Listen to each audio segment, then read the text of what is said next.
Okay. And I would like to do a very brief introduction because, of course, they will have plenty of time to talk about their work. Today, the session that we are doing, this conversation is called I, We, and the Planet. This is the focus. And today we have very special guests with us. We have Jane and Maide. I hope I pronounce your name okay. And a beautiful, beautiful, fantastic organization called Global Generation from UK. And there is so much that I can say about their work. My main inspiration is that all the work that Jane has been doing over the years with ecology, community, nature, planet, thinking about how the I and the we as community can be integrated in this beautiful, living, breathing organism, and how we are all part of it. And I let them speak themselves for global generation work that they have done over the years. And I think today will be a really beautiful story with us, the story of the three baskets, the indigenous Maori story from New Zealand, and I leave it as a mystery until the moment. Today I'm seeing there's lots and lots of people joining who we already know, but also some new faces. So with that, I'm going to just say every time with every new conversation, I'm going to speak less and less presenting eternal force, because so many of you already heard me talking about it. So I don't want to kind of bother you too much with the concept, because it's constantly developing. What I'm going to do instead is try to kind of share some updates about where the project has moved in 1 month, and what I personally have managed to do and what my team has managed to achieve. And by saying my team, I actually mean several teams and several groups of people, because we are working now with one team globally and with one team specifically where we're based in Ericeira. And I can see some faces here also joining from the both of the teams. But because some of you are quite new on this conversation, I'm going to try to give some context and actually go one step back and just really quickly explain what the project is, and also lead into the focus of today's conversation. The conversation will be not just me talking in the first part. I will give space for you to go into the breakout rooms and talk to each other and meet each other. And yes, so I start. I want to read a poem that I think one of the poems that I tried to find from the cycle that I've written, that I think ties in quite well with some of the subjects that hopefully we'll touch upon today. And this poem was written right at the beginning of the development of Eternal Forest in 2018 in Portugal. And yes, here it goes. It's called Forest Codex. I soar between ridges of mountains, vast expanse. Valley after valley, streams come down from all directions, unstoppable flow, meandering, eternal forest. Everything is motion. My gaze connects all. My ears hear continuity of sound. Life is never quiet. Beyond time, I see no borders. Every living being is essential. The future is mutual. We must imagine 1,000 years. It is a slow turning.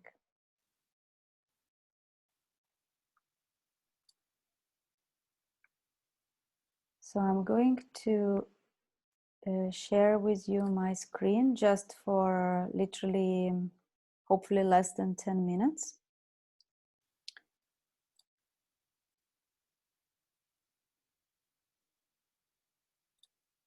Okay.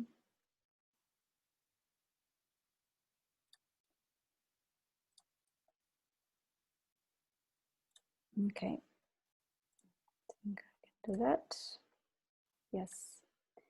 So again, some of you probably already heard certain things, but today I'm going to try to tell the story of Eternal Forest from the perspective of I, we, and the planet. And let's see how it goes. Maybe some of you can also help me. So, as some of you know, the project started in 2018 when I moved to Portugal, and the story goes like I left London, I left a really big city, and as an artist, I was struggling. I was struggling to understand how I'm going to live, how I'm going to survive, how I'm going to do my art, and basically what I'm going to do in the country where I don't know anything, the language, the culture, people, mentality, everything was very, very new to me.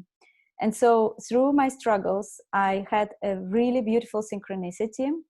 I think the universe smiled to me at that moment. And my husband and I, we were invited to go to a place close to Spanish border in Portugal, because somebody had an idea that we should join a meeting called Refloresta Portugal, the grassroots movements in Portugal for reforesting and regenerating land in Portugal. And so we did. They thought that we would connect with communities in Portugal because this is what we wanted to do. We wanted to come here and build our own community.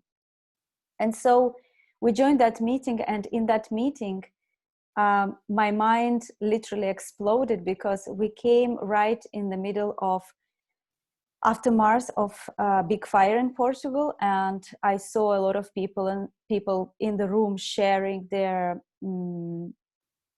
I would say the time of mourning and the time of suffering after the fires, because people lost land, people lost lives, people lost forests, people lost animals, and everything. Community that we came into to connect with the community offered us something else. So for me, it was clearly a call to action.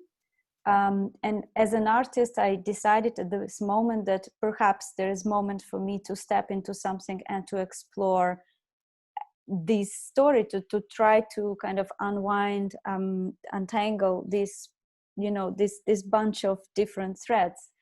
And so I started working on what became Eternal Forest. At first, it was exploratory project, which for me made sense to try to understand what's behind the thinking and the being of what I was seeing around, why the fires happen, why monocultures happen, why people are allowing this to happen in this country specifically.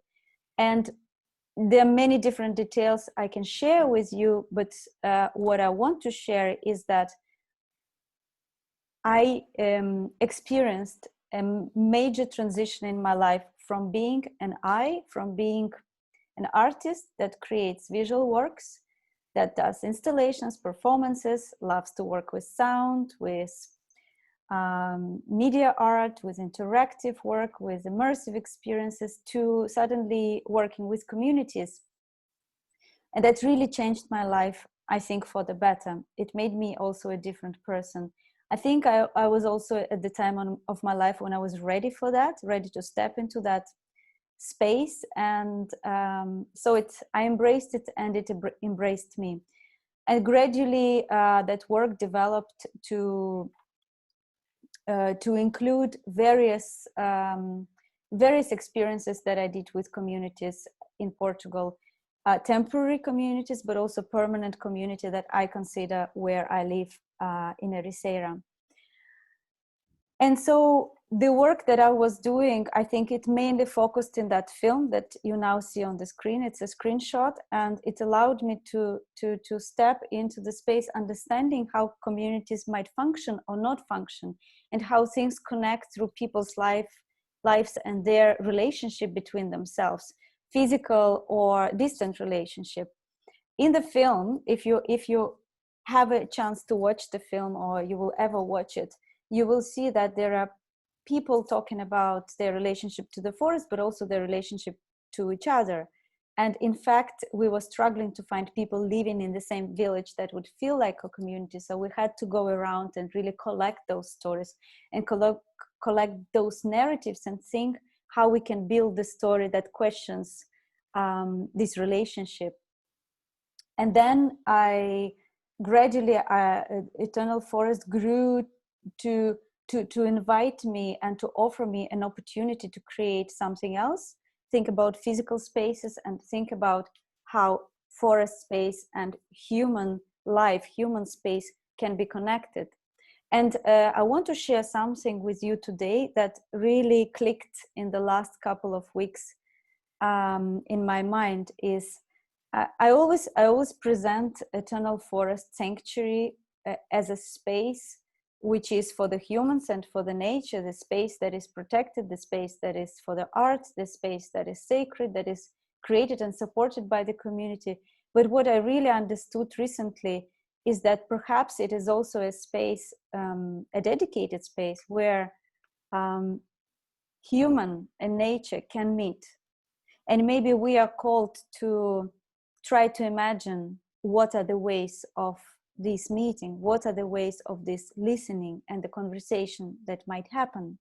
And what happens if we create this space, if we step into that space, if we maybe design this space in some way, if we let the forest grow and step back, but also keep listening and keep going there by ourselves and with our communities. So you are seeing here some of the works that I produced in the context of this project. This is Eternal Forest Manifesto, and this is the work that is, I would say, connects different pieces of the project and in more than one way, but tells the story of the forest, tells the story of how we can be connected or were connected or will be connected. So it's kind of a non-linear way of imagining the storyline. And I always read this manifesto when I take people to the forest during the initiation of the sanctuaries, during certain types of presentations, and even sometimes by myself, I read it to the trees in the forest. So I'm just gonna scroll through pretty quickly through some of the pages of the artwork. And I'm going to share a couple of more things with you, thinking more about this idea of I, we, and the planet, and how things are connected. And that subject today was offered by Jane, and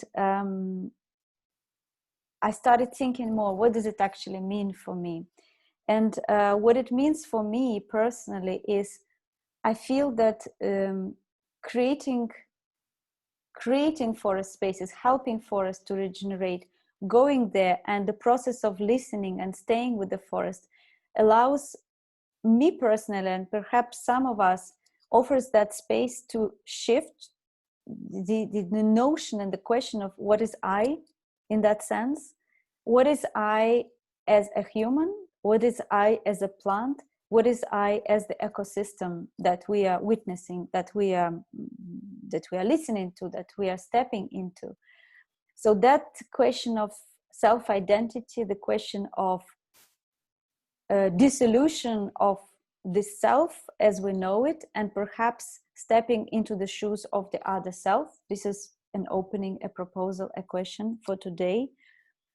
And then another thing that, as I was thinking about all these different notions that came to me, is the multiplicity of voices, and how this multiplicity of voices perhaps can come through. And what if we offer that space to ourselves and to the others, for these voices to emerge and for the story to be told from different perspectives?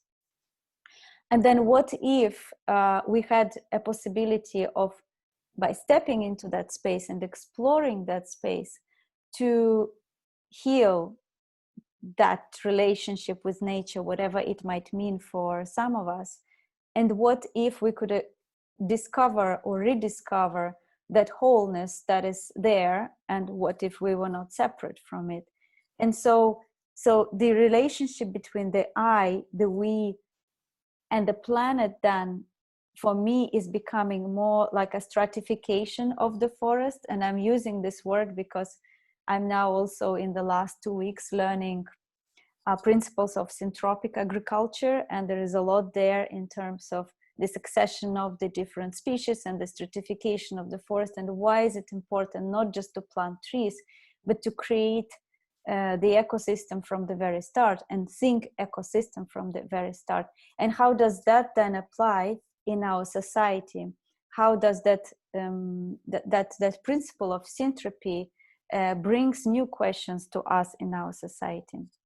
So I'm going to finish with this very brief presentation today, because I wanted also to offer more time for Global Generation to share this work. I think their work is incredibly important.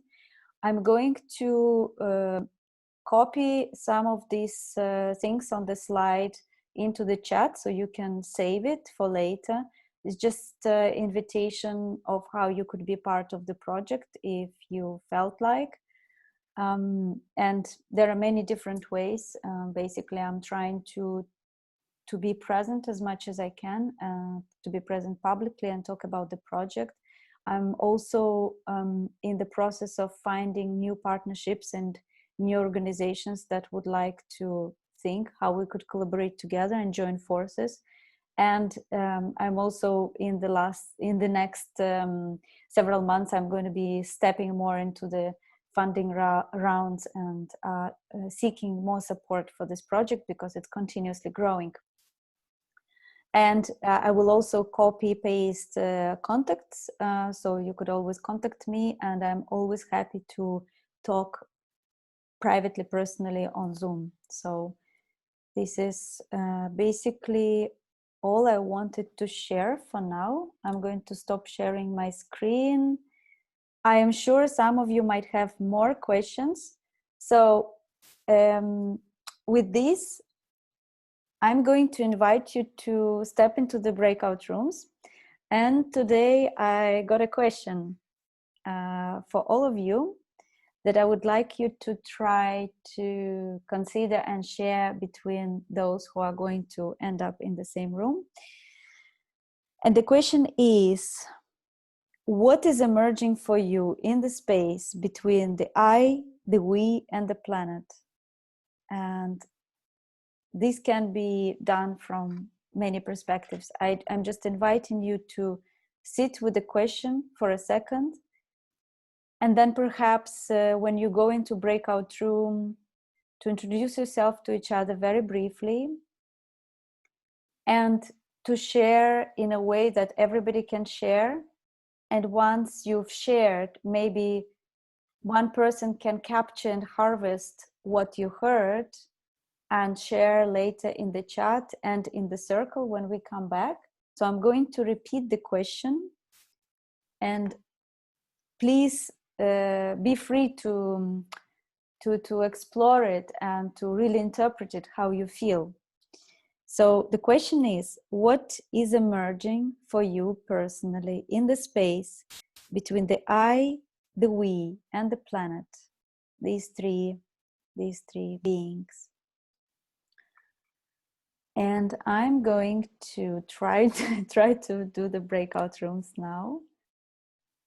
Okay, so we're going to be 3-4 participants per room. There are 6 breakout rooms.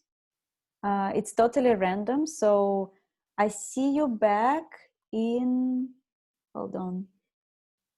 I see you back in maximum 15 minutes. I'll give you a sign in the breakout room when it's finished. And then when we come back, we share our harvest.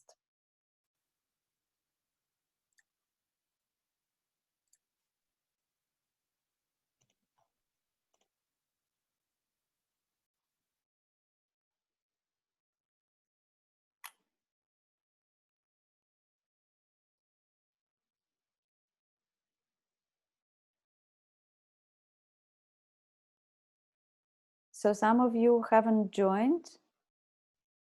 You also can stay if you want. Are you, those of you who haven't joined, you don't want to join, or? Okay, I think it's happening. Yes.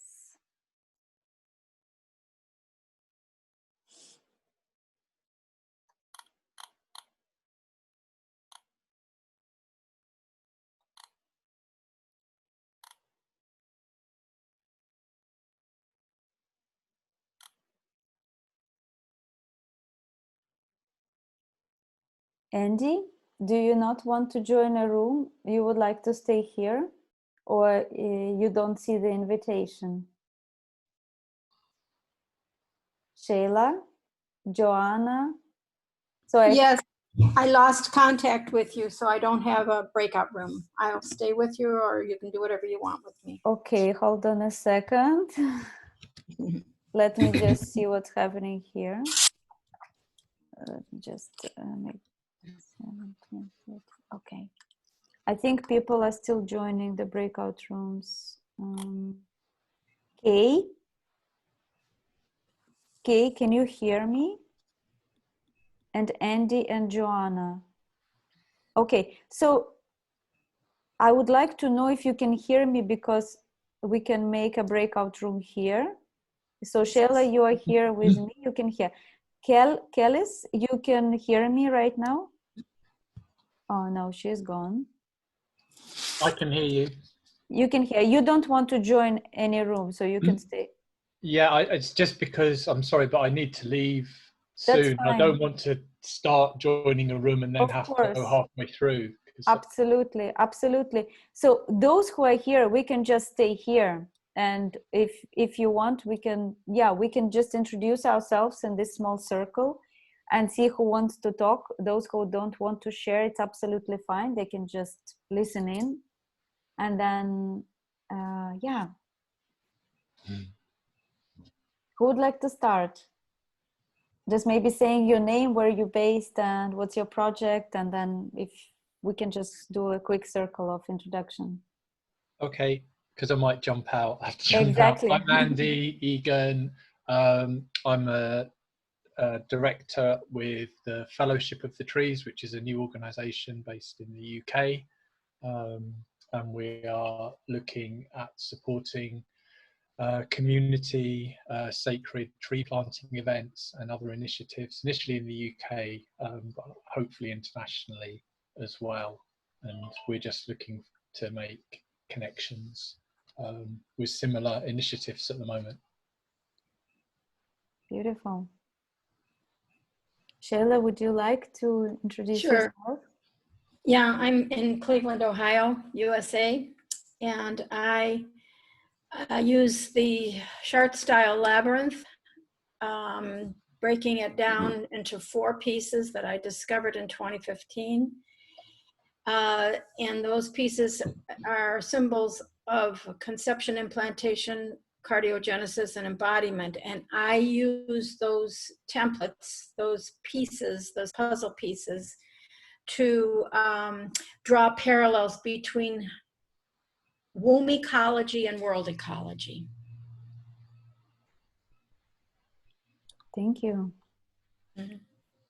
Kay, good to have you here with us. I'm so sorry, I missed joining a breakout room. I have quite dodgy Wi-Fi internet here, so I've been a bit coming and going. But hello, lovely to be here. My name's Kay. I wear many different hats, but I'm a theatre maker. One of the co-founders of Culture Declares Emergency. Run a campaign called Letters to the Earth, which invites people to write their letters to the earth, as simple as that really. But the reason why I'm here, I think that's the question we're answering, is I'm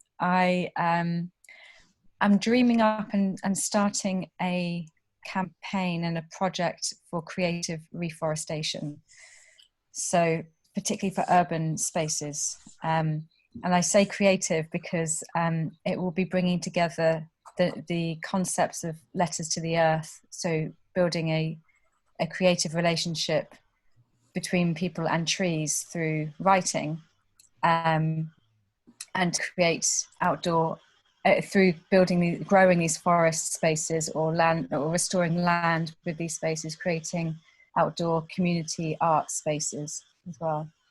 So yeah, very much at the beginning of that, but that's what's brought me here. Beautiful. Thank you so much. Joanna, can you hear us? Would you like to present yourself?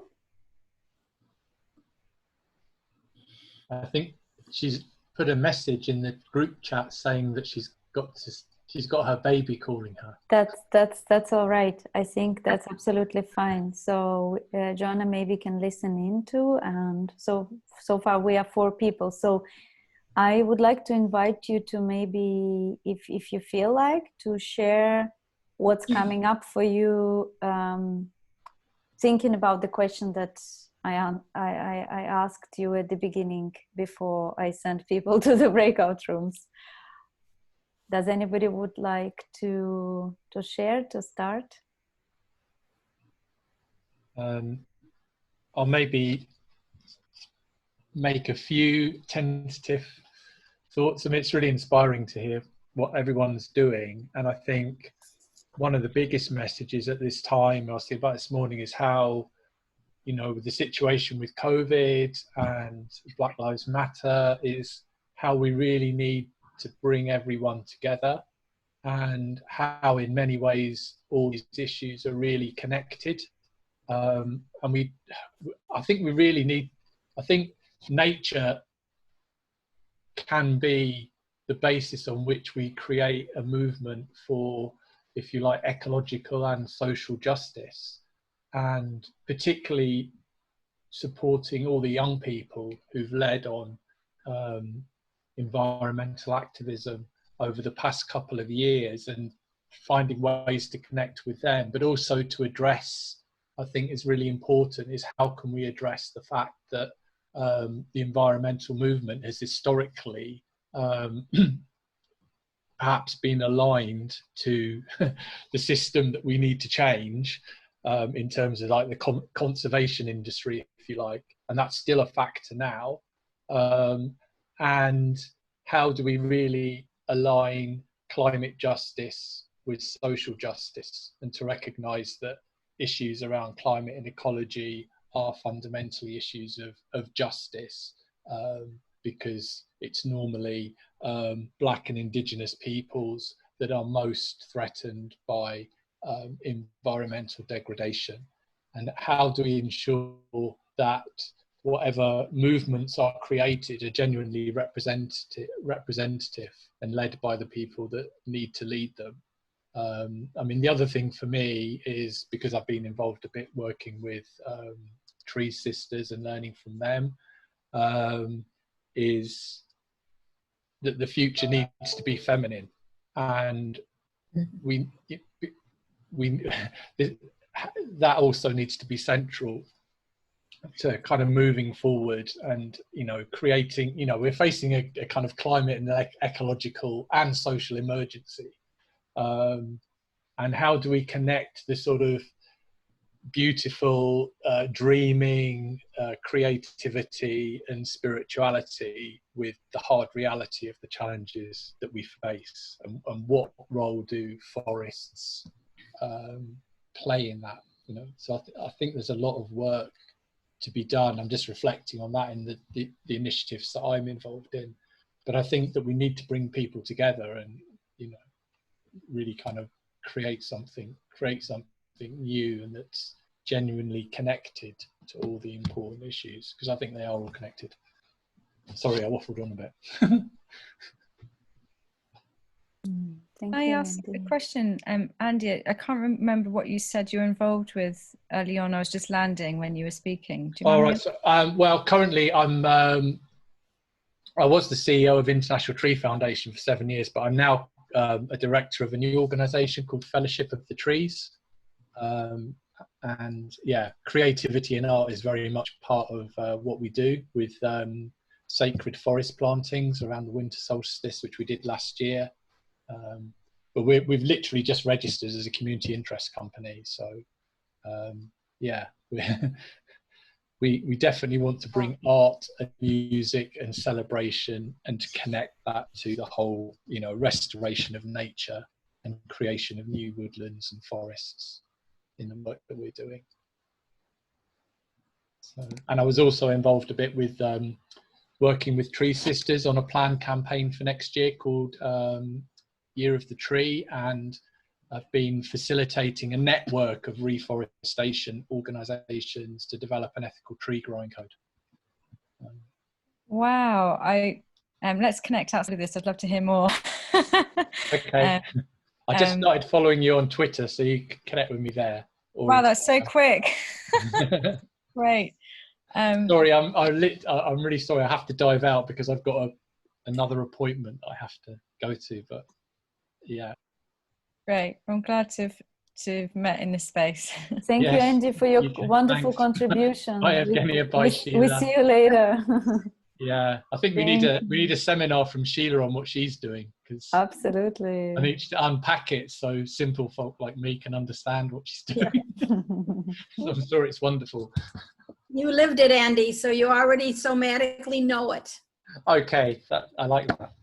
Okay, bye everybody. Thank you. So I want to invite maybe Shayla and Kate to share a little bit. We have next couple of minutes to share, and then I will have to bring people back from the other world. Let me just jump in real quickly. What's emerging from the conversation that we had one-on-one the other day, Evgenia, and from this conversation now, is I'd like to put together a program that would emphasize how we can reconceive ourselves, our understanding of how womb ecology is connected with world ecology, and the idea of choosing a tree in nature and getting into a dialogue with it as if it were your placental tree, so that they could have a personal experience of maybe some healing that needs to happen, or needing some pre-verbal voice that needs to be evoked and spoken. And that could be a way of building relationship. Okay, I'll pass for right now because I know time is precious. Wow, that's quite remarkable. I don't really know how to follow that, Sheila. Yeah, I feel like I'm very new to building my relationship with forests and trees. Actually, I feel like I've always had a love affair with trees, but in a very on a very aesthetic level. And I'm really at the beginning of my own inquiry, my own spiritual journey, my own healing journey with forests. I think the first thing that really shifted for me was when last year, so I'm in Devon in the UK right now, which is full of some gorgeous forests, and went to a forest bath, I think it's called, last year, which was amazing, and it's a Japanese method of healing and letting things go and bringing in the new. So that's where I'm at. That's where I'm at with forests. But I just know that life is richer when you're enfolded within the womb of a forest. And for me, it's as simple as that. Beautiful. Thank you so much. And I'm looking forward to hearing more, Kay, from what you're planning. Because of course I'm on some of the calls of Culture Declares, but I missed the last one because I was in an art residency and it was quite an intense one. So I would love to know more about, and of course see how I can contribute. And I'm really happy to hear that there's more of these initiatives that are happening, because I feel that for me, that space in between we and the planet, it's the space that I feel invitation every day to connect more with people. And although at times it requires more time to connect rather than to be in the studio alone or continue doing my art in whatever other way. I feel it's a precious time, and I feel that if we connect truly, and if we can work truly together across all the different kinds of borders, I think we can create a really beautiful wave together in what we are trying to do as humanity, but not only as I'm saying humanity, but then I'm kind of already in my mind including all other beings inside that circle. And this is also part of this discussion, which maybe not so much for today, but definitely it's part of that connection and that healing and that holding to do. Yeah, and I feel like the healing that we might have on a personal level with our relationship or building relationship with forests or the wild will in turn enable us to be greater stewards for protecting and the planet, you know. So building that love affair is really important. The love affair, yes, it's rightly said. So thank you so much, both of you. I would love to welcome Sylvia and Farzana here. And I'm just gonna say for all of you that I'm going to bring people back to the rooms, to the main room. So I'm gonna close. So we are staying here. We're not going anywhere. But I'm gonna close all the rooms right now. So now they have 60 seconds, and then I'm going to invite everybody to. Yeah, we're going to do some sharing circle, like what people felt and what popped up, and some kind of highlights from these conversations. Just gonna give everybody a minute to come back.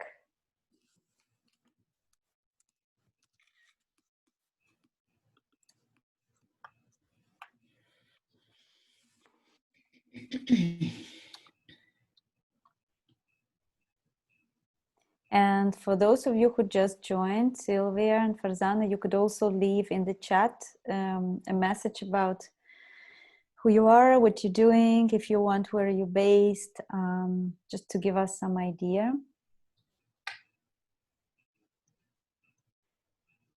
Fantastic, people are coming back, arriving from the other dimension.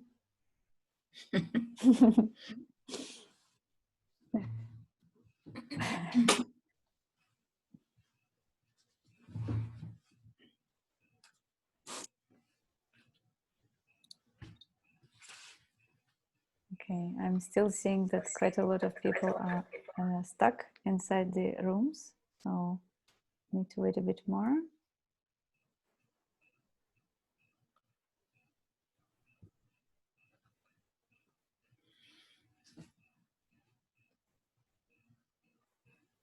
Oh, but maybe it's everybody. Maybe I think it's everybody actually right now.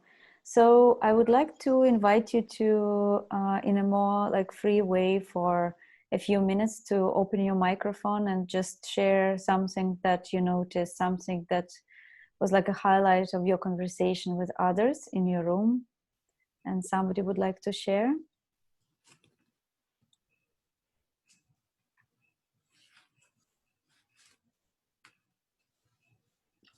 I'm happy to go. I'm Amanda, I live in Jersey. Really glad to be in this webinar, Eugenia, and hear about your project. Really interested to learn more. What I shared with Maida was that we turn out to have a mutual interest in what I call biophilic design and urban regeneration. And I'm also a forest therapy guide, so I work and with people to connect them with forests and nature experiences. And so the I, the we, and the earth, for me, it's one and the same. There's no separation. And that's come through my own journey into the forest and nature. Yeah, thank you. Wonderful. Thank you, Amanda. I'm happy to go next because I have to leave a bit early as well. Thank you so much for this. Wonderful as always. very wholesome and beautiful. Now, I shared with Fipu, I'm not sure about his name. He's a young man who lives in Germany, and it was very interesting because we connected and through what we were saying. And yes, this connection between I, we, and the planet, we are one, we are united. Through my work, I've been dealing with this precise issue, and then I had the gift of having deep listening in my life, and so that has gone deeper and deeper, and it has united more and more. Precisely, the I is we, and we are the planet, and we are one, and that's as simple as that. And people shared exactly the same ideas, and it is interesting because he's a young man and I'm not such a young woman, so I think that is a very beautiful thing. Thank you.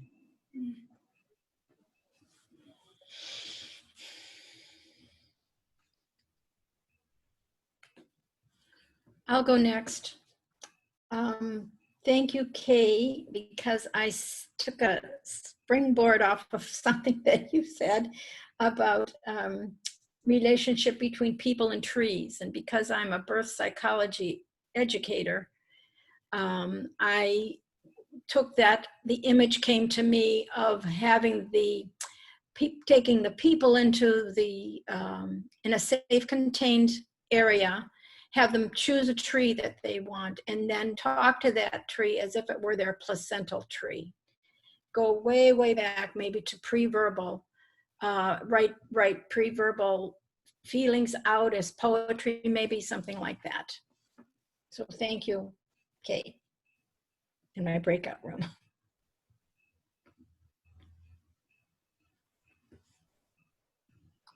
I can go next.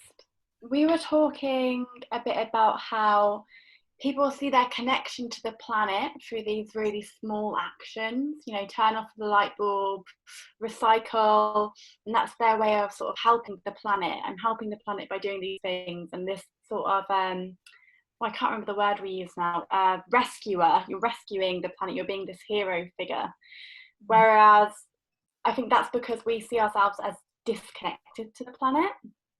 And when we start to view ourselves in connection with the planet, those small actions don't seem enough at all. And it's not about what we can do for the planet, but it's a two-way relationship, you know, and what it's doing for us. And if we are helping the planet and we're in this hero figure, then we have to recognize that it's also helping ourselves. And I think people would act a lot more urgently, especially when thinking about this idea of the we and the intergenerational we in the next generation, and thinking about helping the planet as helping ourselves would really create a big difference, I think. Right. Thank you, Zara. I think Dougald wanted to speak. Oh, now you unmuted yourself. Fantastic. Yeah, that always helps. Yeah, the group I was in with Anna and Jane, Breakout Room, there was some commonality with what has already been said in terms of the way that the I is subsumed within the we and the planet and not dominant. So I think Anna described it almost like a Venn diagram where there's the I within the we, within the planet. And I think we're all coming from the same place with that. And somebody made a very good point that another way of looking at the I was with the other word that sounds the same, which was our physical I, and that the I should be an observer, and that we should remember the importance of observation in this process of being part of our planet.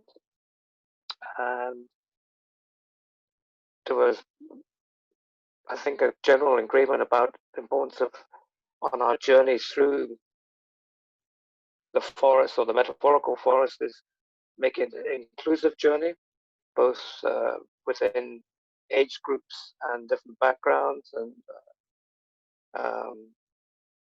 I think that was a very good point from Jane, from her own experience of leading walks in London, which was the other point, that the forest can be an urban environment as well, where we are looking at nature and its very close proximity and interaction with the built environment. I think we have lots of ideas which we probably didn't have enough time to summarize, but it's a very exciting question to consider. Thank you.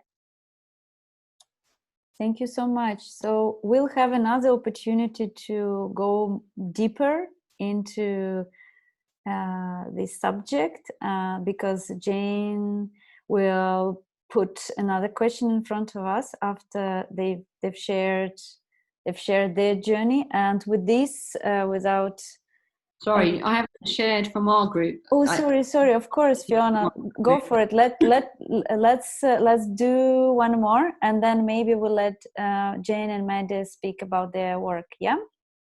Thank you. So our group really said that, you know, the I, the we, and the planet is definitely one, and there's a big difference between saying we're connected to the planet and we are the planet. So we're connected rather than the pure oneness that we are. And what was really beautiful was hearing that the people came to this realization in their own experience, through their own journeys. You know, some people traveling, different things, and how that showed them that the separate I is really just a concept that's not important and not the truth.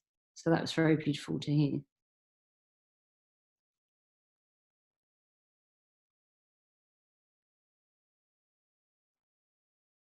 Thank you so much. Thank you. And I invite everybody who hasn't shared, or there is some things that are emerging in the process of this conversation, just maybe share it in the chat for now. And maybe we could also do another round of sharing after the next presentation. So I know that maybe one or two groups haven't shared their observations and what they have heard. But I would really love to continue moving a little bit, and maybe I pass it on now to Jane and Madde, and let them speak for the wonderful work that they've been doing, and explain to us and share with us what are the 3 baskets, because I think we're all dying to learn about that.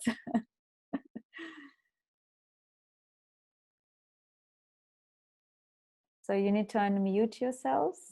Yes. Well, thank you very much, Evgenia, and to everybody. I think in many ways, so much of what has been spoken about is really the heart and soul of the 3 baskets of knowledge. So we're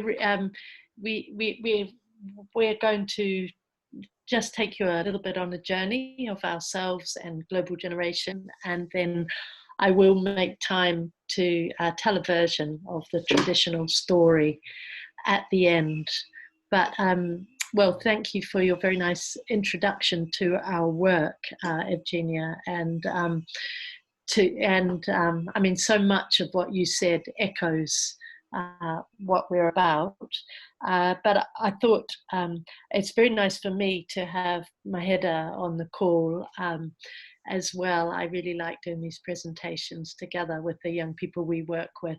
So maybe Maheda, you just want to say hi to everyone, and then yeah, hello everyone. It's lovely to be here with all of you and meeting so many different people who share the same sort of opinions and thoughts as we do. So my name is Maida, and I've been with Global Generation since 2016. I was actually still a student at school when I discovered Global Generation, or rather they came to me and gave me the brilliant opportunity to actually be a part of their organisation. And I've been with them since. I can't get enough of them. Great, thank you. So I am going to do a screen share, so hopefully this works smoothly, because yeah, we've just got some pictures of where we work, which might just yeah, ground some of what we're talking about. And so I'm going to share my screen and hopefully find, oh, let me just open that. Oh yeah, I think you can see it there. Eternal Forest, right. Can you see anything now? Not yet. Not yet. I think I haven't pushed the share screen button. Let me go back here. Share screen, yeah. Screen share. Okay, I think I have to go there. Yes, it works there. now. It works. Okay, lovely. Fantastic. And I'll just play this from the start. Yeah. Okay, great. Well, I'm a Kiwi. I grew up in New Zealand, and Evgenia was talking about layers of succession, and I definitely grew up with the succession or the New Zealand bush at the back of where I lived. There was the sea on one side, the city across the harbour, and then there was the bush behind us. And very blessed to have that experience into my consciousness, and to be allowed to spend, actually from a very young age, whole days wandering around in the bush. My mother didn't seem to be too worried, and then at some point we'd hear a loud bell and would ring, and we'd go back and have food. So that was one half of my experience. And then I had another half of my, I feel like my consciousness was haunted by another set of images, which was this. And so, yeah, I come from a 5th generation farming background, and that's actually my grandfather after a big burn, as he would call it. And even as a young girl, we would be riding on the hillsides through the burnt trees. We might have had our picnics in the beautiful spots with the ferns, but this was definitely the charred remains of the forest giants were there. And somehow I always knew that I didn't really understand it. There was a sense of grief that I would sometimes feel, and that I was standing on a fault line. And I think partly that sense of the fault line and that sense of grief led me to leave New Zealand in my when I was like 21, on a search for connection and wholeness. I returned a few years later, and I got involved when I was 28 in this project, which was, I often say, is kind of foundational in the work I now do in the middle of London. It was an area that had been stripped bare by the creation of a motorway in central Auckland. I don't know if any of you have been there. And I lived on one side of the gully, which was filled by this motorway. And on the other side was a hillside that had been stripped bare, and a little school at the top of the hill. And I used to sit and imagine what would it be like if it was once again covered in the dark green mantle of the New Zealand bush. And sometimes imaginations turn into actions. And not long after that, I met the head teacher, and we started this inner city forest project. And it was there that I learned that actually growing a forest is growing a community. We did it all very naturally. We covered the bank and logs and branches. The children were involved, other parts of the community got involved, and a forest began. And then I left New Zealand and I returned 10 years later and the forest giants were poking up beneath the canopy. The birds had come back, and it is now a protected piece of native forest. And I think that gave me, it was a glimpse into the possibility that we can walk hand in hand with nature, and it can really, I guess, teach us a lot about ourselves. But it took me many, many years to understand the sort of the fragmentation and the wholeness. And then I was living in London at the time, and we had an opportunity to take, let me just, what's happened here? Let me just, sorry, I've frozen. Just press on your screen, and then I think you can press forward button. Yes. Okay. Right. So, right. Okay. Thank you. You've obviously done this before. So we had an opportunity to take a group of young people to the countryside, and actually it was very nice for me. My mother, she was in her 80s at that point, but she came, and it was, for her, it was a completely different experience. And something happened where everything you've been speaking about, the young people experienced, and I knew something was right. There was something in this work, and we would get up in the morning, and we would do silent walks, and we would sit around the fire, and these were practices that we continued for many years. And Maida has been part of that. So I think actually to give a flavor of what happened, it's probably more interesting to hear from you than me. Well, the entire trip wouldn't have been possible had it not been for you, Jane. But so I actually remember my first trip to Pertwood Farm, which is the farm that you're looking at in the photo now. So it's an organic farm in Wiltshire. And so the first trip that I went, it was a few months after I'd actually discovered global generation, and it was an entirely new experience for me, living in central London. And but also it was a year after we had moved to London, me and my family, from the countryside. And the first thing when I got there was I realised just how much I had not been appreciative of nature. It really struck a chord in me, and especially when we went on the silent walk the day that we were coming back. We were just walking around in silence around the entire farmland, and just looking at the landscape just got me feeling quite sentimental, and it just made me realise how I had taken nature for granted, really, and I didn't appreciate the sense of tranquility that it gave me, a sense of healing. And so whilst we were on the silent walk, which was essentially a period of time, maybe half an hour, where you would walk in solitude with nature. That's how I like to describe it. And it's a way to get a renewed appreciation of nature, and just to get away from all the chaos in our brains, from our daily lives, from our school lives, and to do some freefall writing is what we say at the end of it. So before we complete the silent walk, we sit down on the grass, or we lean against the rocks, as you can see in the photo, and we just do some writing. So the freefall writing is essentially a piece of stream of consciousness writing.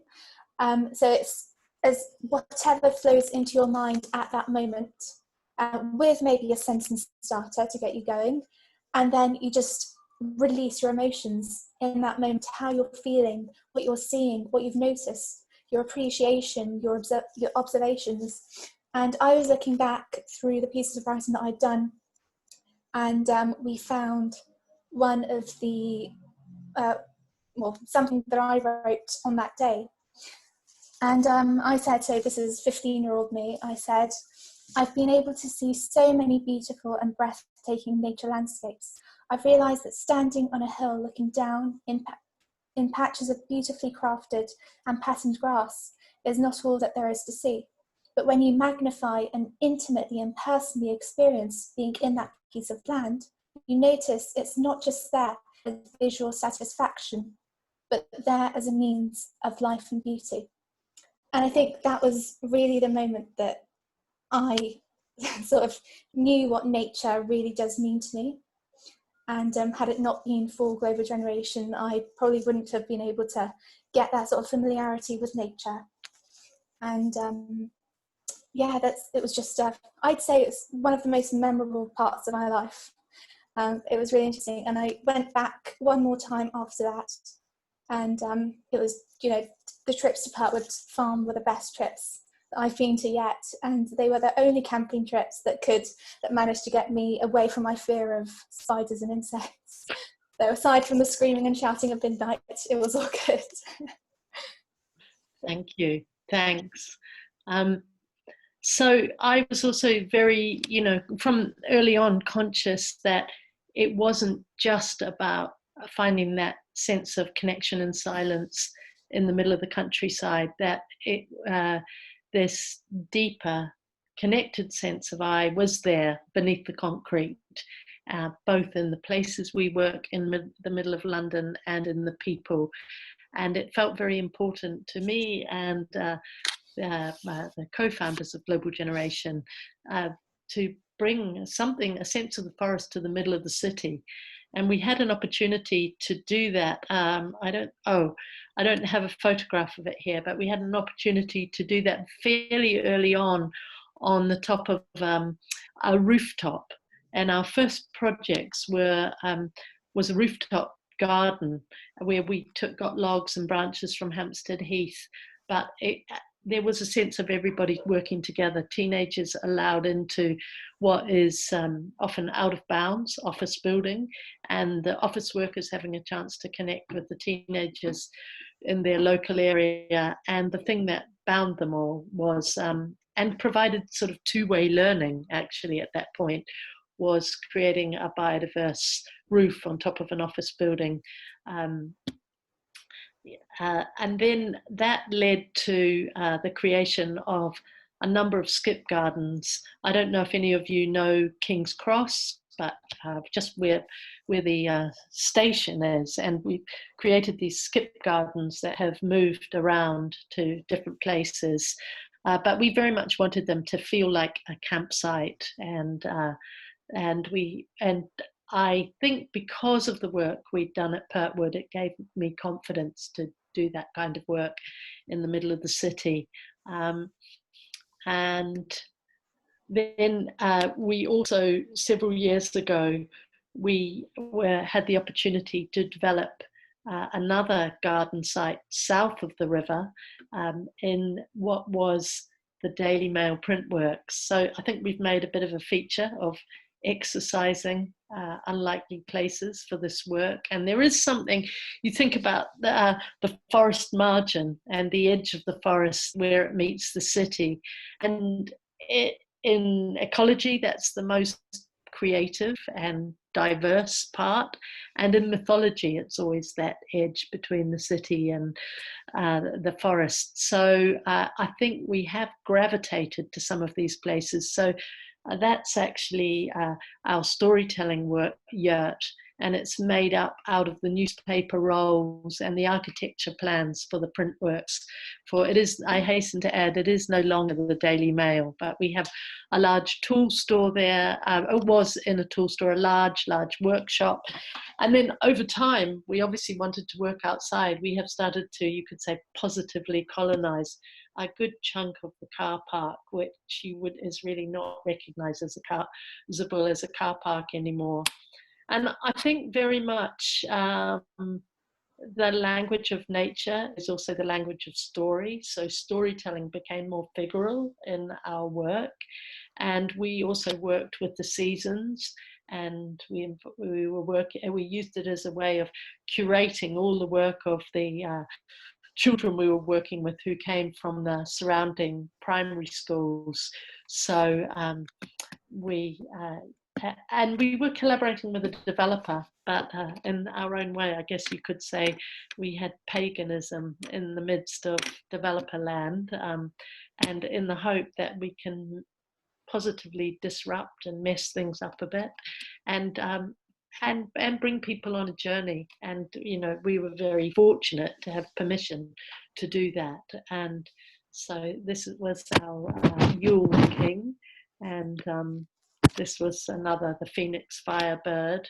And so we have celebrated the seasons, and it's created over the last 2 or 3 years, just in a gentle way, a rhythm with how we are doing our community work there.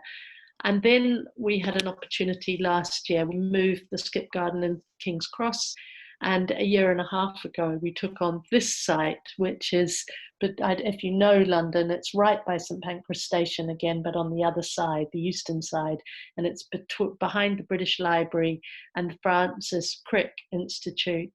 And it did feel it's a 2-acre site, and it felt somewhat of a daunting proposition, much bigger than we'd worked on before. It felt a bit like being on the moon, but actually within about 4 months, it looked like, I don't know if I have a photo, but this is a year later anyway.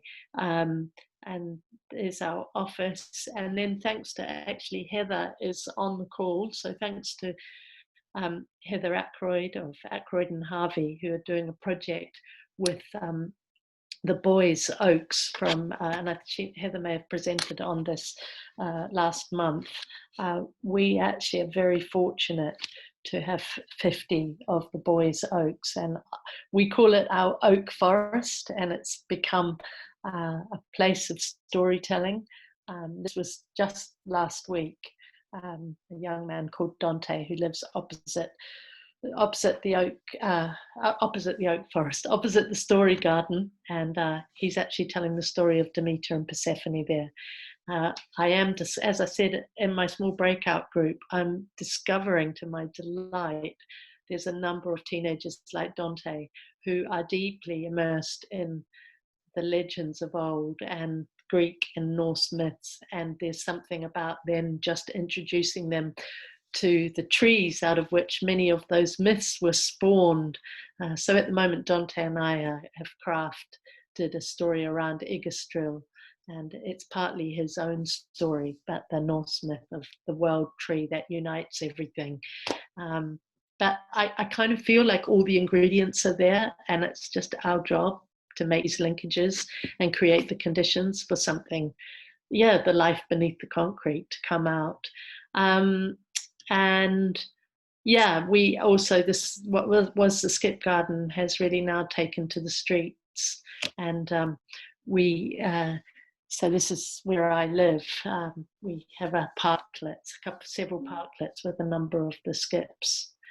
But I'm going to go back to the oak forest, and I'm just, and our work has always been practical and reflective, and we have a very cross-disciplinary team of artists and gardeners and chefs and youth workers and teachers, and we always worked with the inner and outer dimensions of who we are. And then it wasn't about 2008, and I was working with a very difficult group of teenagers. Well, they were great actually, but they were just stuck in a school system that did not serve them, and I felt like we weren't really having any real effect.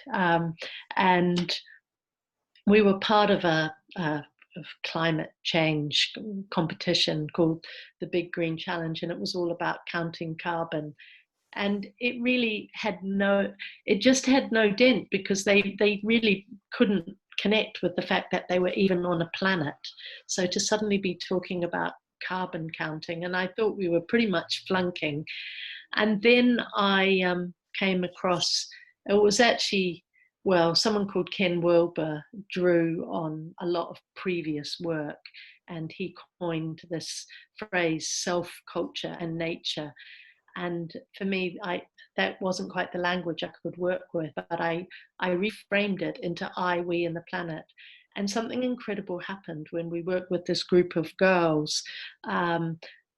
They had a chance, when they connected their inner experience with their outer experience, with their collective experience, it was as if another kind of energy came about in them, and they became very, very engaged.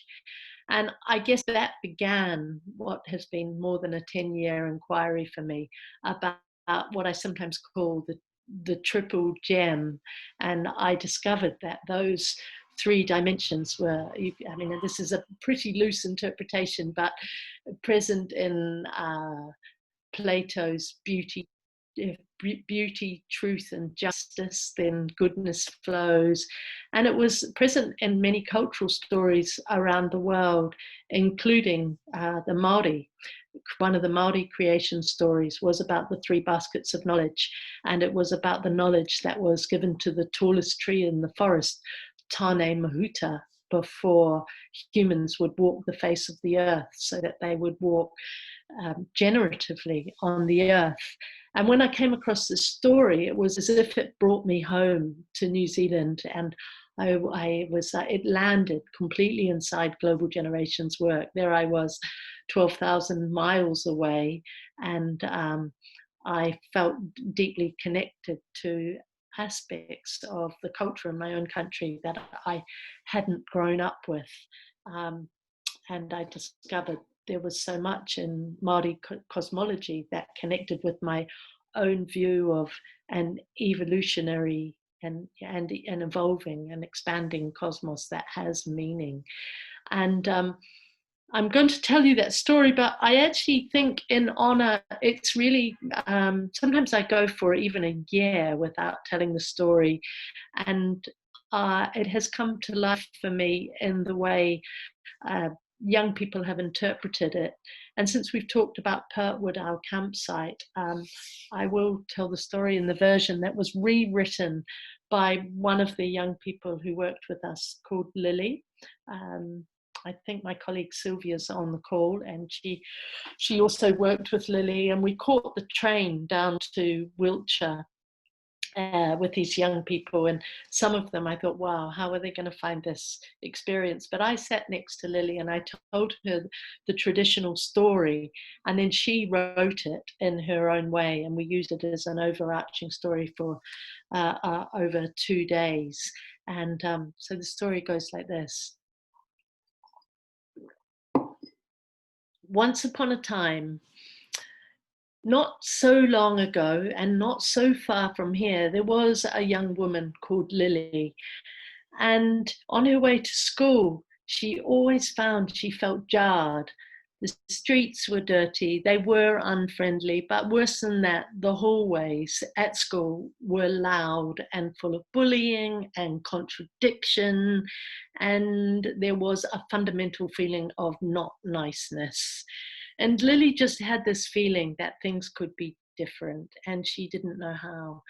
And that night, after she'd really had enough, and she'd had enough of thumping music and thumping comments and thumping feelings in her heart, she went to sleep, and she slept and slept and slept, and she dreamt. And she dreamt about the forest, and she dreamt about the entanglement of the trees and the suppletrap vines and the smells and the birds and the feeling of at-homeness that she felt. And the next morning on her way to school, there was a seagull, strangely, a seagull right in the middle of London, and it looked at her and she looked at the seagull, and the next thing she knew, she was on the back of that seagull, and she was flying out of the city, up above the houses and the treetops and the far, far edges of the city.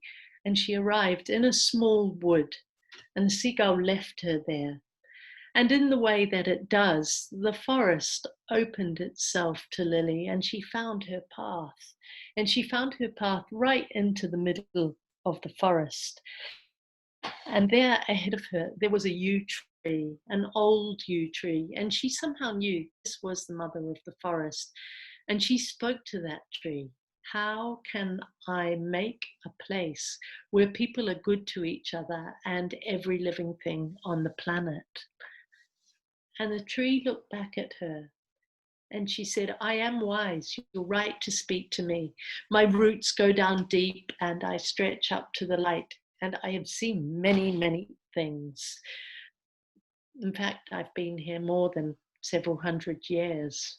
But for that answer, I can't give it to you. I can't tell you, but there's a way that you can see it for yourself. You must call upon another creature in the forest, someone that flies.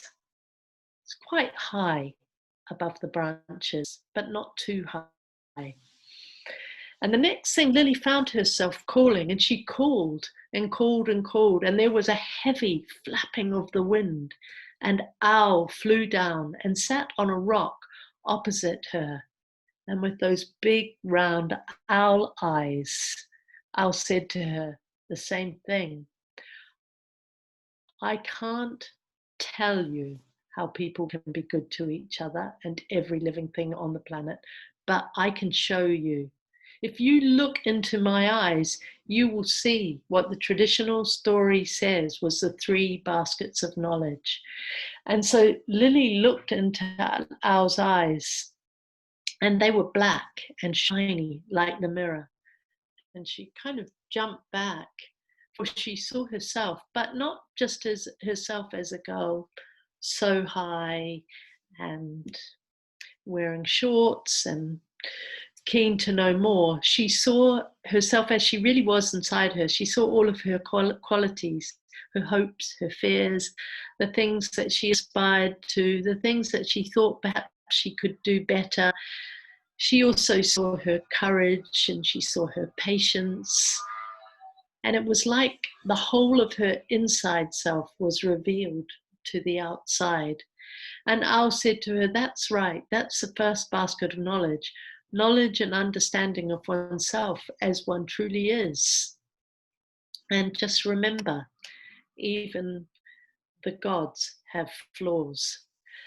And then Lily looked again, and Owl said, okay, this time, when you look, you'll see the second basket of knowledge. And when Lily looked, she saw Owl, and then she saw everything around her. She saw all of the trees, the flowers. She smelt the earth, she felt the wind on her cheek, she heard the stream, she saw the mountain in the distance, she heard the birds calling, and she woke up to all of her senses. And Owl said that's the second basket of knowledge, knowledge and understanding of everything we can apprehend with our senses. And arguably, that is the world that we've been living in, the tangible, touchable world that we know with all of our senses. And then Owl said to her, now I'm going to reveal the third basket of knowledge. And this basket of knowledge, as was said to Tane Mahuta, the tallest tree in the forest, remember to tell people that if they lose this third basket, they will lose their way. And this time Lily looked, and she did see herself, and she saw Owl, and she saw all the trees and the rivers and the mountains and the seas, but it wasn't that. She saw something that she couldn't see with her eyes. She saw something she just knew. It's a bit like that feeling you know who family is. And she knew that everything was connected. And Owl said, that's the third basket of knowledge. Knowledge and understanding of the interconnection upon which the universe is built. So at that point, Lily had the 3 baskets of knowledge, and then Owl said, I will give you 2 stones as a reminder of my 2 eyes. But there is something else. It's very significant that the knowledge comes in woven baskets. And just like a bird's nest, they create containers that are flexible and strong. And the most important place in a basket, just as the most important place in a nest, is the center of a nest, which is the place where new life can grow. And remember, Lily, wherever you are, you can always find that empty place that's full of potential inside yourself if you're very still and very silent. And I'm going to invite us all now to actually find that place of silence and stillness. And you might want to close your eyes and just take a deep breath in and let what remaining tension is in your body go. And really feel your feet grounded on the earth, wherever you are. If you're feeling your feet on the floor, imagine your feet have roots that go down deep through the layers of soil and rock into the fiery furnace in the belly of the earth.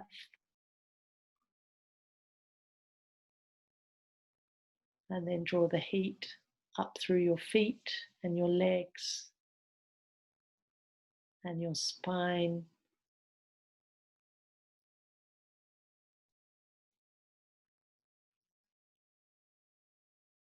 And through the top of your head to the sky.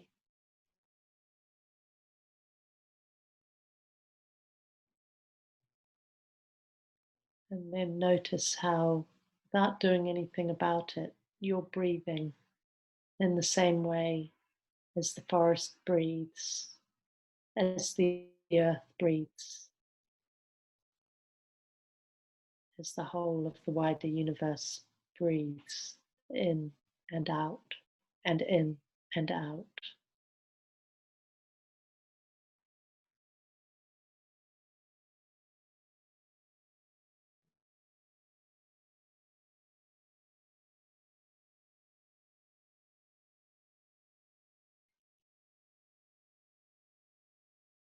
Then you might notice that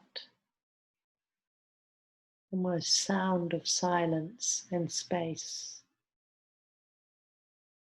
within and between and beneath your breathing and your thoughts.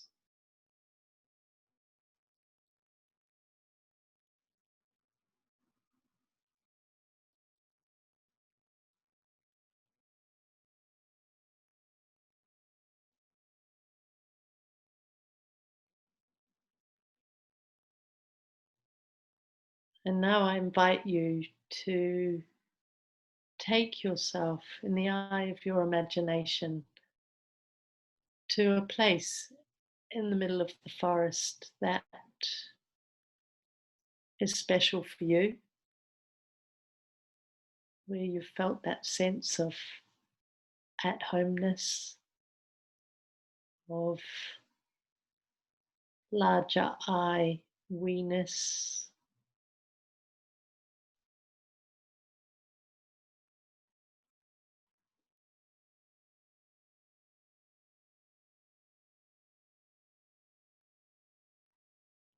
of being the forest.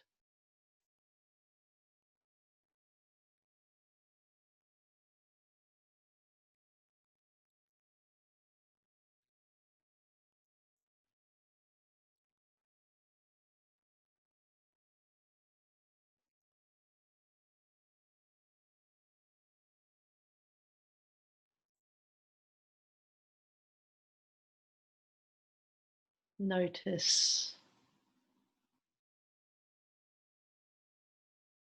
what you see.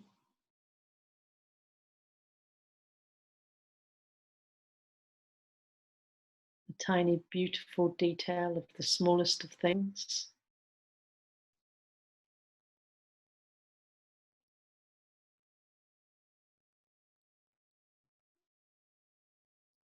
And then it's almost as if another layer of your senses opens up. Notice what you hear.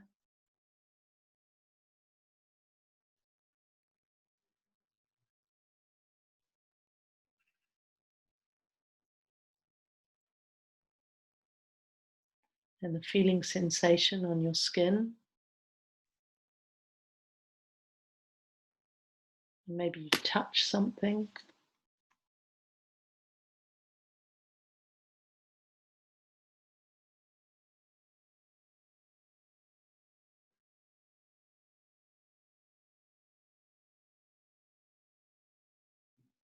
And then pay attention to how you're feeling.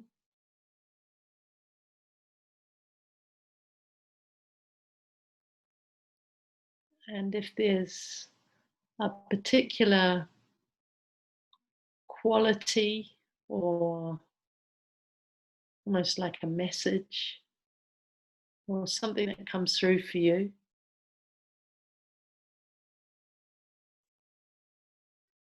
you might describe it as kind of a value.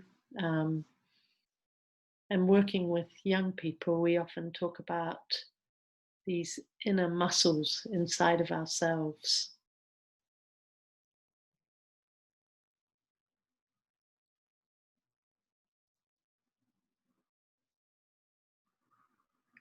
And then holding that experience close and thinking about, what quality, value or message came to you. It may be a number of things. Hold it lightly but closely. I invite you to open your eyes, and we will go into breakout rooms at this point. So I'm going to stop sharing my screen. And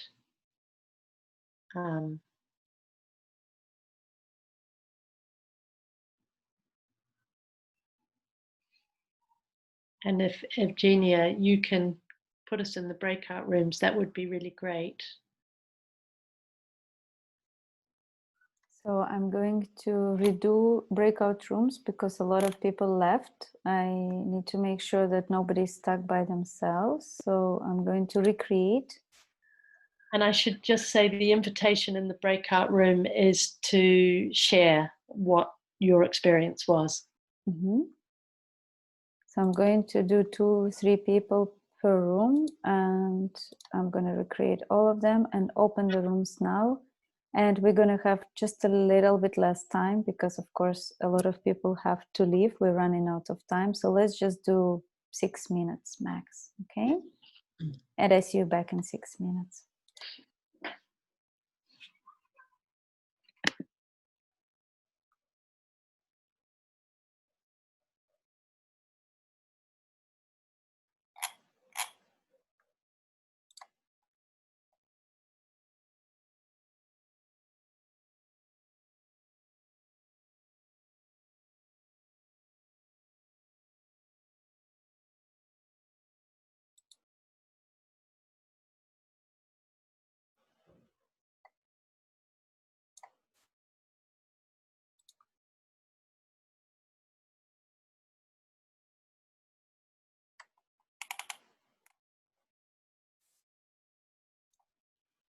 Oh, here's Evgenia. Yeah. Hi. Hello. Oh, it's so good. Oh, Evgenia, I have to share. Can I just share with you very quickly something which I didn't share on the last one with Clive and Anna and stuff. But on the solstice, on the summer solstice, I was with 2 girlfriends, and Holi is something I did in India in 2013, where I took something called Bang Lassi, which is very strong cannabis drink. So anyway, because it's been such a strange year and a lot of personal stuff alongside the COVID, so we decided to take a little bit of this dope cookie. But I took too much. I gave everybody the wrong amount, and we literally took so much. I was completely strung out, and I had to lie down for 2 hours. And every time, and I was really, really, and nature just spoke to me. It just, to manage my rushes, I always just held on to metaphorically to the tree, which I could see outside the window, but I would hold on to it. And I went down when I could finally stand up and talk. I went to spoke to my friend, And all I could talk about was dissolution, dissolving, that we had to dissolve power, we had to dissolve aggression, and that we could do that through the power and our being held by nature. And my friend just kept saying, because she was really tripped out, she goes, what do you mean by that? And I realized on my desktop, I've got the dictionary definition of dissolve. Anyway, I had to share that with you because I didn't share it earlier. And I was thinking about this in the meditation. Thank you so much. This is wonderful. This is really powerful. Just being out of my head. But I think it's very good to do once in a while. It was too much. I took too much, I know. But, you know. So at least I can talk to you on that intimate level. Thank you. So, yeah. I decided to join your room because I felt like I have to be here for some reason. Sweet.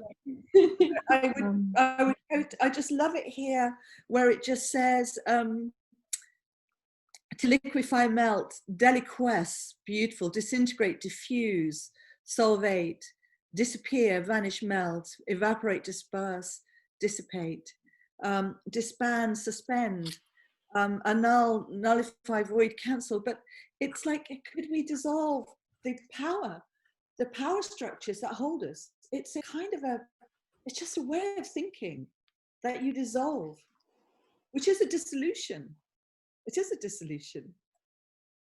Anyway, it's really interesting because it feels like it's always starting with the I before it can get to the common and before it can get to the community and the society. And it's like we're always talking in this change maker community, oh, we need to, change the kind of the power balance and change the society and change the structure. But in fact, once this has happened within, then just the shift of that perception can already move a lot of the things. Like they've already moved, we just need to notice that. And then to kind of act from that moment. So I resonate a lot with what you said on that level. It's really beautiful. And I totally agree because I experience, there are moments in my life when I experience that, and I think it's just the best. I'll just add too that I've been thinking a lot about this too, like emptiness and form. So it really resonates too with me. And power holds power through a charisma. It holds power through media, and it holds power through real, increasingly very, very perverse media presence. And in a way, if we do step away from that, as you say, Evgenia and Sarah, and where we really are is dissolving our boundary with us and the plants and the trees and the non-human species. And in the act of that, we are basically rooting ourselves into community, into stories, into experiential, whether or not it is the simplicity of what Jane was doing, whether or not it is through poetry in the woods, forest bathing, walking, camping. But actually, I often feel the more we dedicate ourselves to the media charisma of our power leaders, the more they hold us. And actually, we should turn our eyes away and really look to the plants and the trees and build our communities from there. Beautiful. Beautiful. Nicely said. Yeah, it sounds like a call to action. Let's do it. You're doing it. This is it. This is happening. Yeah, it's happening. It is happening. Yeah. The presence of plants as beings, as active citizens, is literally in my life shifted over the last maybe 3 months. And it's just washed me as a wave, and since then it's been ever so present. So, and I feel that they are teaching me how to merge, how to dissolve, how to make more steps forward, and they giving me space and time and saying that's fine, we're gonna give you space and you're in your own pace, we're gonna teach you. But I think as long as I personally can allow myself that it's happening, and there is a lot of power coming from there, and it's a different kind of power, I also feel. Yeah. Yeah, it is. Well, it's an there's, you know, it is we can, as you know, as Jane was saying, close to us, I can go and be a grove of trees that are thousands of years old. I can stand next to, I can be amongst trees that are 1,000 years old, and I entering a different world. I enter a different world in there. There's a suspension of time because you're amongst the real profound age and a different life force. Yeah, it's quite extraordinary. A different life force. This is interesting, and this is something I'm noticing, and I can't still explain to myself how with the age, how with the time, with the presence of somebody who is 1,000-year-old or around that age, that life force is just like an accumulation in the field, and it's present, and it's moving towards all that is around. And it's like light emanating from, I've experienced recently in the last week being in the presence of an ancient olive tree. And it was just mind-blowing. It was just, I have no words to describe that. And it was a bit of a short time, but I wish I could stay longer. And I think I'm going back. Yeah, no, that sounds really, really, really beautiful, the ancient olives. In 1993, we made an artwork called Prima Materia, and we arrived into this really beautiful building. It's in the heart of Italy, and we were not really knowing what we were going to do. Then we heard that they were pulling up, destroying an ancient olive grove so they could mechanize it. And we managed to rescue one of the, it died. They were killing these trees that are hundreds of years old. And we bought one of these trees back, and we had to bring it into the space, and we placed it in the space, and we grew the walls, and we cast the shadow in the shadow of the tree into the wall as the grass grew in a circle. And it's called Prima Materia, and it's not on our website. I'll send you some images. Beautiful. I would really love to see that. And maybe you could, but I know that you're not on Facebook, but if it's something that's public, I could also share on Eternal Forest Facebook group at some point. Oh, no, you can share. Absolutely. Yeah, you can share it. Somewhere downstairs, I've got pictures of us in a cart with a tree in the back. I mean, it had a beautiful. It had a hugely heavy root system, which was full of oils. Wow. There was the whole bulbous root system to an olive tree is something else. It's really remarkable and very, very heavy, like a huge weight. And it was so sad what they were doing. It was so sad. So we felt we had to honor the tree in this artwork. It was all happening. We couldn't get involved on an activist level. We just had to.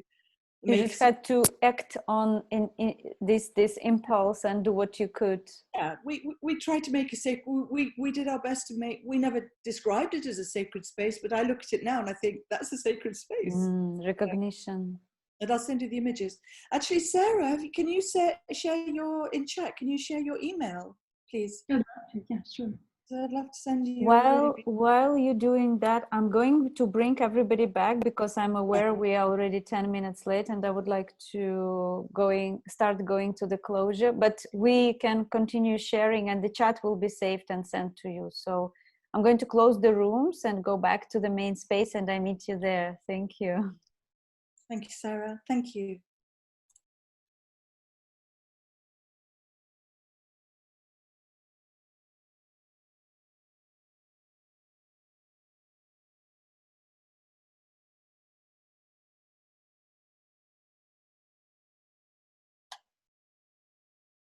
Welcome back, everybody. I think people maybe are still returning. I would like to ask you, Jane, if you feel like you would like to ask something, share something, invite people to do like a quick round of sharing. I'm aware we are already beyond time, so I would like to respect the timing. And yes, it's the question to you.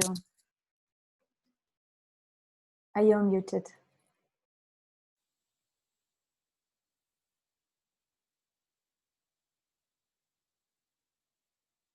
Okay.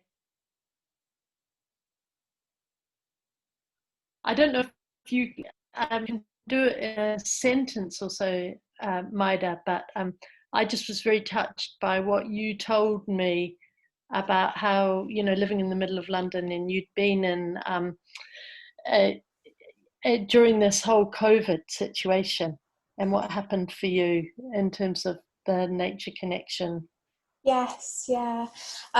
It's part of the sorry, my screen's frozen.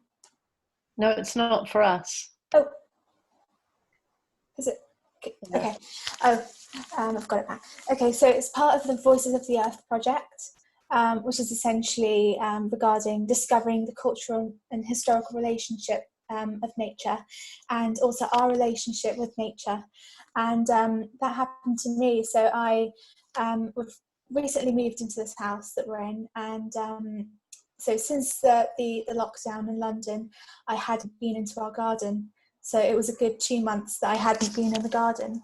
And we were having an online meeting, and there was a mention of Maria Sibylla Merian, who was one of the first female botanists in 17th century Germany.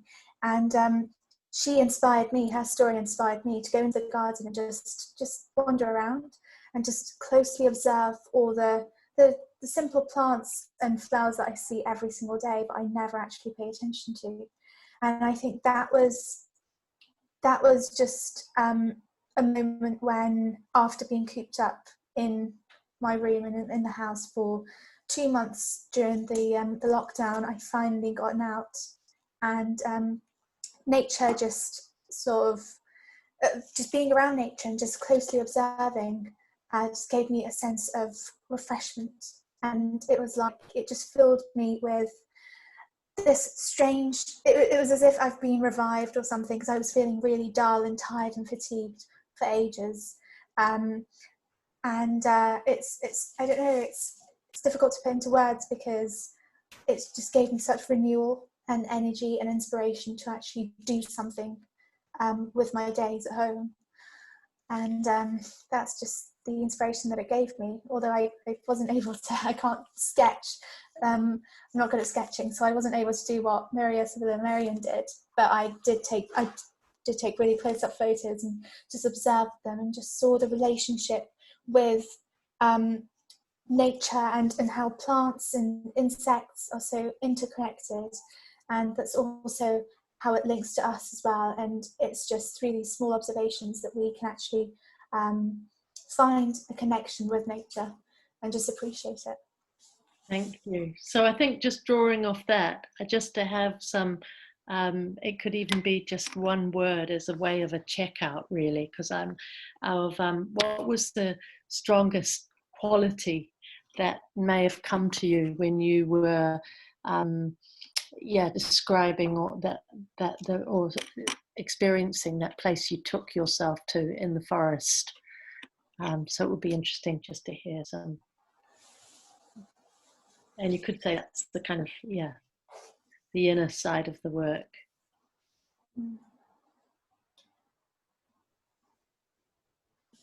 I can, you go, Amanda, great. So I went to a place that I visited physically very recently on the South Island, New Zealand. And I met a totara, a 2,000-year-old totara. So I spoke to the heartwood. Nice, nice. Anyone else up for sharing? I went to a place in my mind's eye, in my heart, to one of the first eternal forest sanctuaries in Portugal. And I went to my most favorite bit in it, and it's like the center, the heart of the place. And as I sat there, I felt what is here, what is present, what is nourishing, what is nurturing. And then what comes to me is humidity. And of course, where we are in the context of Portugal and the very hot summer, that is like the precious quality that forest can offer. Lovely, thank you.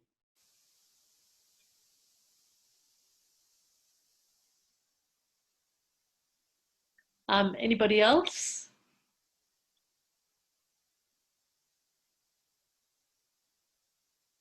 Heather, unmute yourself, ask to unmute.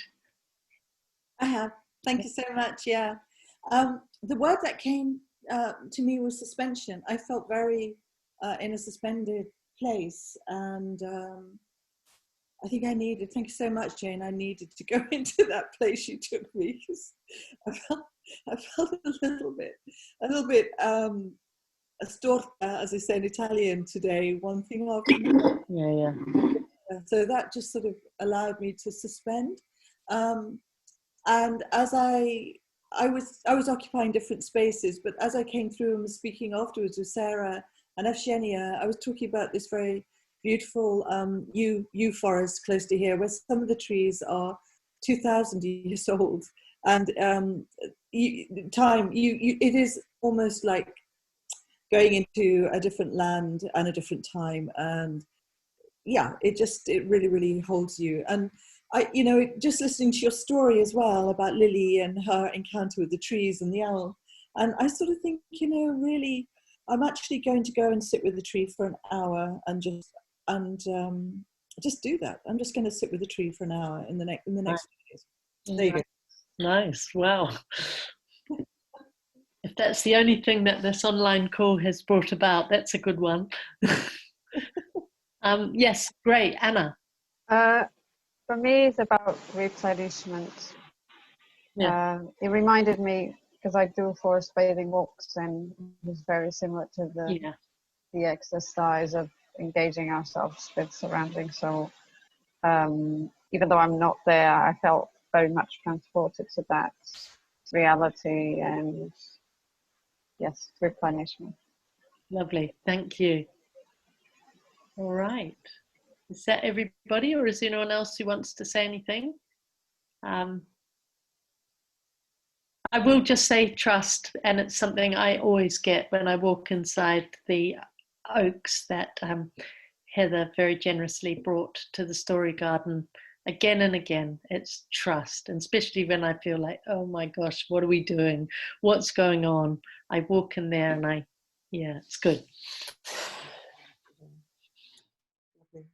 Thank you so much. Thank you very much. I would like to express my deep gratitude to all of you who are present today. Jane and Maeda, thank you so much for bringing in such a beautiful way your story. And I know and I feel deeply that it's the story narrated and told and shared by you, but the story that we're all part of. And thank you so much for offering to go deeper. It's really beautiful, and I think it's challenging to do that online, but it's very much needed. For me personally, it worked, and I think it worked for everybody, because I feel like the energy really kind of went deeper and deeper into the ground, and I feel more relaxed, and I feel more connected with all of you. And yes, I'm going to go visit my local forest to continue this conversation. And I would love to thank everybody and say that the next conversation will be on the 20th of August. It will be around, again, the new moon cycle, and I will confirm later who will be the guest. And the chat and the video will be saved and shared with all of you. And again, if you feel like you need to connect with somebody and you didn't manage to share emails, please just ask me, because I have more or less everybody's emails. And I'm looking forward to those new collaborations that are going to emerge. And I'm looking forward to working with all of you in different times and space, and yeah, hopefully very soon. Lovely. Very much. Thank you. Very nice to meet you. Thank you so much, everybody. It's really nice to be with you. Evgenia, thanks. This is such a great thing that you're doing. Yeah, you create the space. I mean, really, it was easy to work in that way because of the space you've created. It's a healthy soil. Thank you. Thank you. Step by step. Thank you all. Thank you. Thank you very much. Thank Yeah. you. Bye. Bye. Until soon. Evgenia, do you have a few minutes now, or have you got to go? I have to, so let me just stop recording.